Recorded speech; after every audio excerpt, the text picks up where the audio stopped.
Welcome back to Rocky Mountain Residential, a podcast produced by MCM Collective. I'm Christine Cavalier. And I am Anna Yost. Well, good morning, Miss Anna. Yes, good morning to you. Yeah, I thought today we would talk about the exterior of a home and the landscaping. I think it's an area that's often overlooked by people as an afterthought. So I thought it would be a great topic to talk about. Yes. And I think to keep us kind of knowing where we're going, we could talk first about what happens when somebody first buys a home, like the things that you can do to a house or actually the outside, the exterior and the landscaping that would help with your long-term return on your investment. Yep. And then we could move into areas of what to do to maintain your home regularly, year to year, to protect the value of your home. And then, of course, the really important one, they're all important, but what to do, important things to do to your home just prior to listing that will really help with first impression, helping the home sell out faster and for more money. Yeah, for sure. And I think that's, you're saying more important, but I think that's what people kind of think about. Right. Right. So, yeah, well, what I've heard is you're just kind of the expert on landscaping and exterior. So I'm eager to pick your brain today and hear a little bit about it. Well, thank you. Yeah, little known fact is I was in the landscaping industry for a number of years prior to coming into real estate. So I do definitely have a passion for the exterior look of a home from a design and aesthetic perspective. Yeah. And there's so much that can be done with that. So it's one of my passion areas. And I love working on the outside of my own home and landscaping. So yeah, I love to talk about it. Yeah, I've been to homes recently where I'm walking up and the exterior landscaping, the grasses, potholes, and just lots of issues. And you kind of go in like, ooh, I'm not so sure. So I think that first impression is important. Can you give me any examples recently of houses that you've been to where your buyers go in and they're, buying the home, and what should they do to start out? Yeah, so great question. I think, yes, there is actually one great example that I can think of. Looking at a home that was absolutely beautiful inside, showed very well. But when we got to the backyard, which was a nice sized backyard with a beautiful kind of stamped concrete patio, the unfortunate thing about that backyard was that the way that the fencing was, it's in a newer development. It's about 6 or 7 years old, that development. This seller had only put lawn out there. So kind of lawn and this patio. And no other bushes, no barriers for privacy. And when you're sitting out on that back patio, you kind of felt like all eyes were on you. I always kind of say it's like that fishbowl effect. Yep. So the thing that I advise those buyers, because they like the home and they thought, well, gosh, if we bought this home, I don't know how we get around that. Like, I can't deal with that. There's no way. In their mind, they were thinking there was no way to get around that. Yep. And I suggested to them it's a very easy solution of planting something like arborvitae, which is a tall, narrow evergreen plant that will fill in and makes basically like a natural fence and a barrier, and would get tall enough to be able to block out all those neighbors. So that would be one example. Yeah, that's a great example. And I know, there's so many plant nurseries in northern Colorado as well that people are always willing to help you and tell you, what is fast growing. And I think that's kind of something important, because had these people that bought the home or built the home done that 6 years ago, you would have so much more privacy at that time. Right. What about like the front of the home? Is there anything kind of that you can think of? I think obviously like maintaining a good front lawn, new mulch. Yeah. What else have you seen? Yeah. So again, from a buyer's perspective, that first impression is so important, and you start to formulate. I don't even think people realize that they're doing it, but subconsciously they start to formulate an opinion about that home. I agree. So again, when you first buy a home, if you're looking at the front of your home, there are probably some things that you can do from a long-term ROI perspective. So for example, I'll talk about my own home. When we purchased our home, it had the front yard was okay. The facade of the home, I think, is very pretty, but the landscaping was pretty lackluster. And it had has a walkway that comes up from the driveway like this. And there was this really weird, just dead space between the garage and the front porch. Yep. And they had thrown a couple of little bushes in there, none of which were doing well, and it just looked super junky, which to me was a big turnoff. So what we did when we first moved in was took all that out and put a really great front patio there. And, we could put a nice seating area, some really great potted plants, which really cozy it up with some exterior lighting. So that would be another example of something to do when you first purchase the home, because that was a little bit of a bigger project that you might not want to take on right when you're going to sell the home. Yep. But I think it really changed the entire look from the front of the house. And we've had a great time enjoying it. Yeah. Right. Yeah. Which is another reason to do it when you first move in. Yeah. Because then you can enjoy that. Yeah, absolutely. I've seen some properties that have now kind of converted some seating areas in the front. And I think, a lot of people, some aren't super neighborly, but I think a lot of times people like to spend time in their front yard and hanging with neighbors, and that just kind of gives that ability. Yeah. No, and definitely true. You're right. Like some neighborhoods are more inclined to be neighborly than others. Our neighborhood is particularly that way. And also when we did it, our kids were little. So it was really great to be out in the front because they would be playing basketball or riding their bikes or whatever. And also our house is an east-west facing home. So in the middle of summer, we actually do sit out on that front patio quite often in the late afternoon because it's so much cooler. Yeah. So taking in direction is important. Another thing I feel like I've been seeing recently, just, making the front feel, the front exterior feel fresh, newer is, changing hardware on doors, updating the numbers, of the house. Those are just some things I feel like I've been kind of seeing recently. Yeah. And those are all great things to do. I mean, for your own pleasure, but also those are great, really easy things to do when you're listing the house. That makes sense. So, I think another area that's often really overlooked, so we talked about things that a buyer can do when they first move in that will really help increase the value when they go to sell it, planting those bushes to get a good head start now. I think planting shade trees, which is another thing. Like, again, that same, I keep going back to that same backyard because it was such a great canvas that nothing had been done with. But even in that situation, people like to have shade trees. So I think a lot of people get caught up in the fact like, well, that tree's never going to be big enough for me to enjoy that shade, so I might as well not plant it, which I think is a little bit of faulty thinking.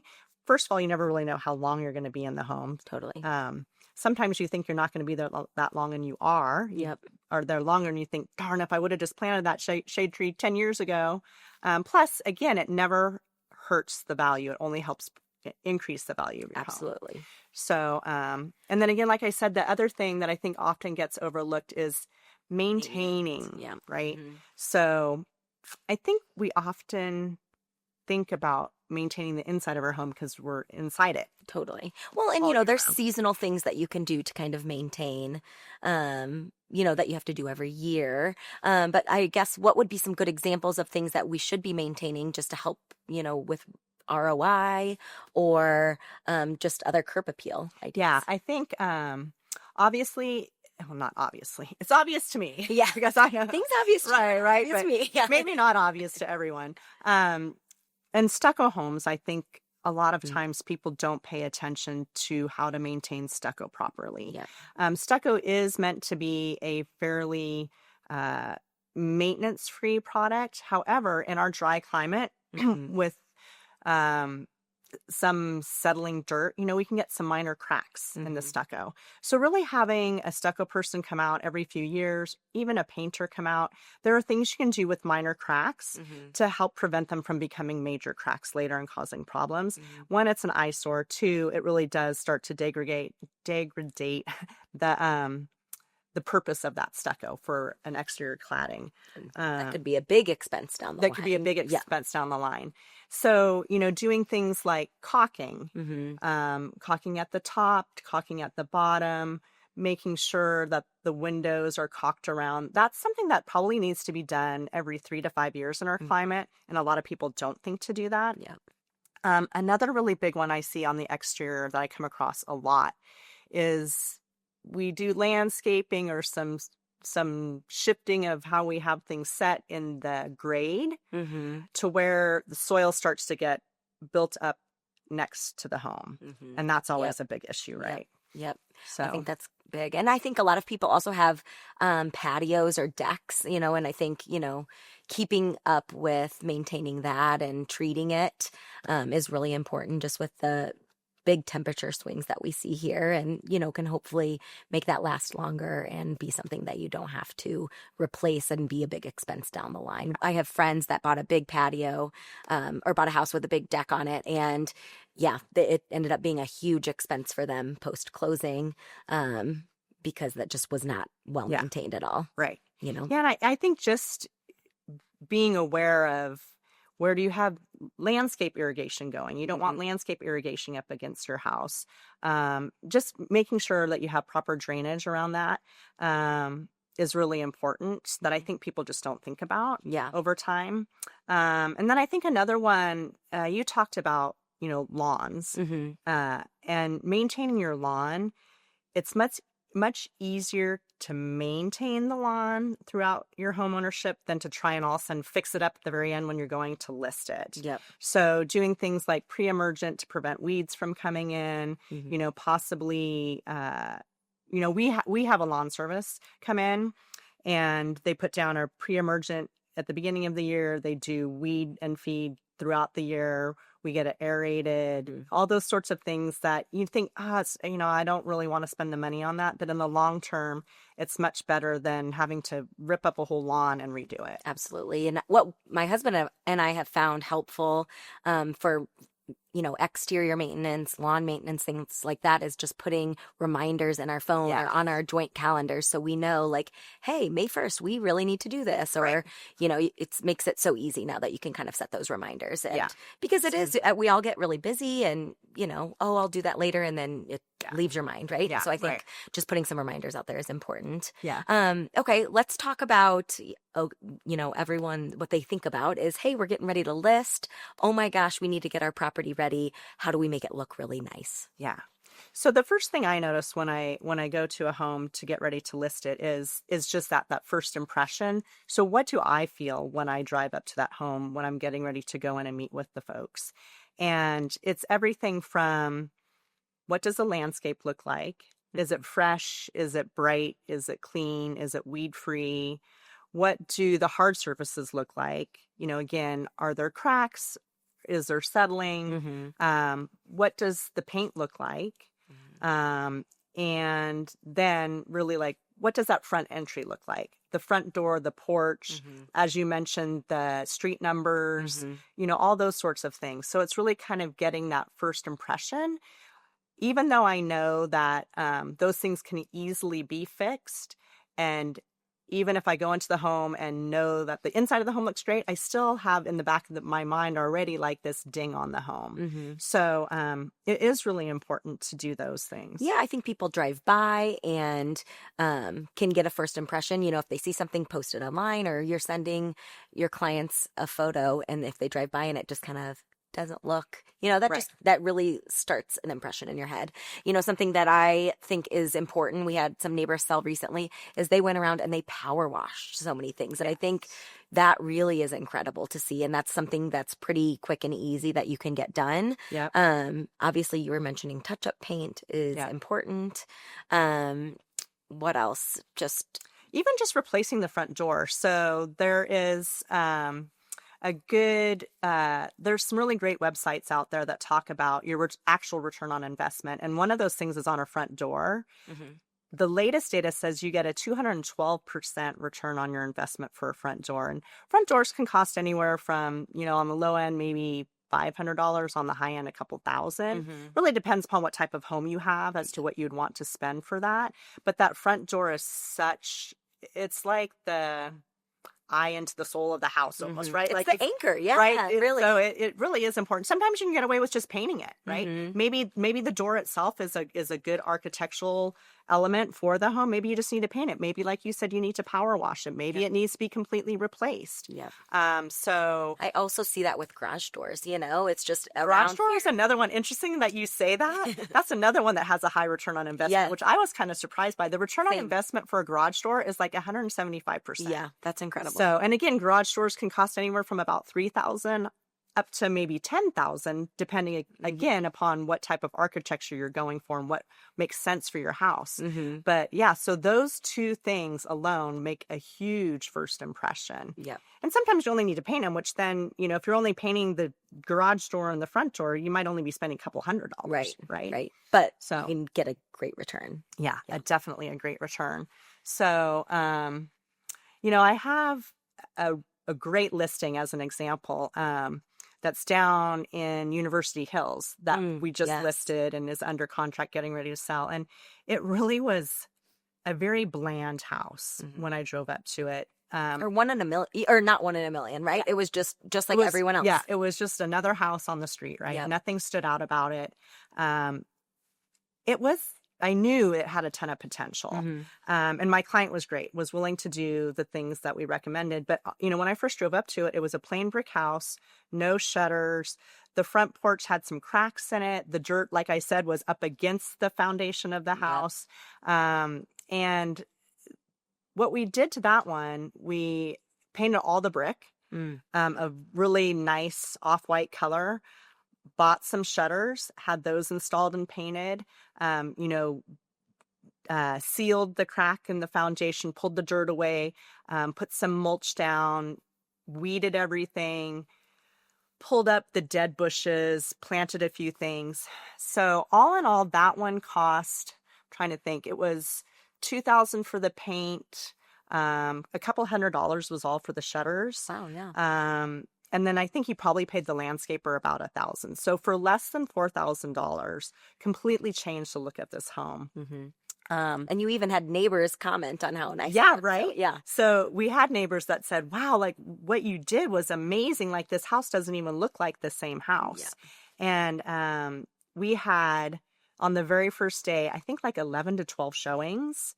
Wow. Yeah. And then we had a great open house. A ton of people came through, and we wound up getting 3 or maybe even 4 offers on that house right away. That's incredible. And it's under contract for $20,000 over list. Wow. Yeah. So that $4,000 parlayed Putting to in that work. much bigger return. Yeah, absolutely. It's just, I think sometimes people can be a little hesitant to kind of put in that work or put some money in up front. Right. But I mean, as you're saying, it comes back and it's very helpful. And you brought up another thing too that I wanted to touch on. First impression is really what's so important, right? Totally. And it's not just that first impression from when you drive up.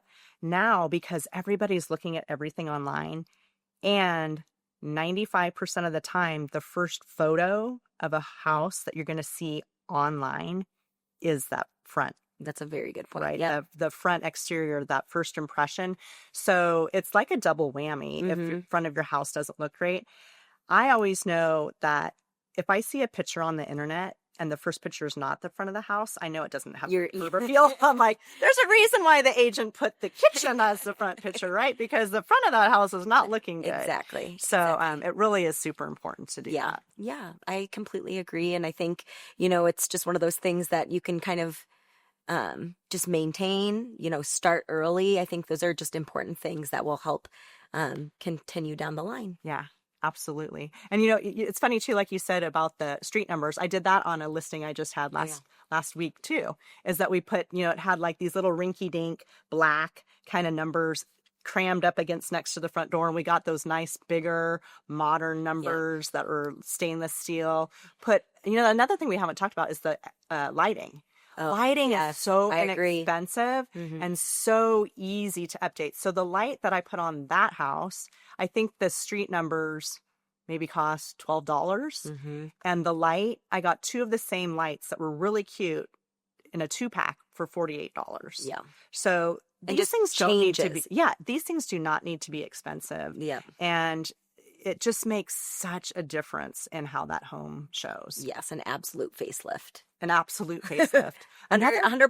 Yeah. Another one, and I just thought about this because my niece and nephew bought their first home up in Boise, and they replaced the mailbox after they moved in because this mailbox, when it was like in this 5-gallon Home Depot bucket in concrete. And that's like what you first saw, right? Yeah. They're like, Auntie, what can we do with that? I'm like, oh, you guys, you can do so many things. And they went, of course, on Instagram and everything. And they went and got a like one of those half barrels. Yep. And they put the mailbox on a brand new nice post and a brand new mailbox, and then they planted flowers around it. Totally changed the look. And I think it cost them maybe $100. Yeah. You know, so there's all sorts of little teeny tiny things that people think, oh, nobody's going to care about my mailbox, or nobody's going to care about the street numbers. Or the lighting. Right. Totally. But and an individual item, maybe somebody doesn't care about that, but it's that subconscious impression that you just cannot erase. Yeah, I think they've done studies that like you're making a first impression in like 7 seconds. Yeah. And you don't even necessarily know you're doing it. You don't. And I think that's a really important piece that you said too, that when you're looking online, which so many people are doing now, that first photo is that exterior. Yeah, exactly. For sure. I've even had clients, when I'm touring them, buyers, will pull up to a house and they go like this, and they're like, we don't need to go inside. Yeah.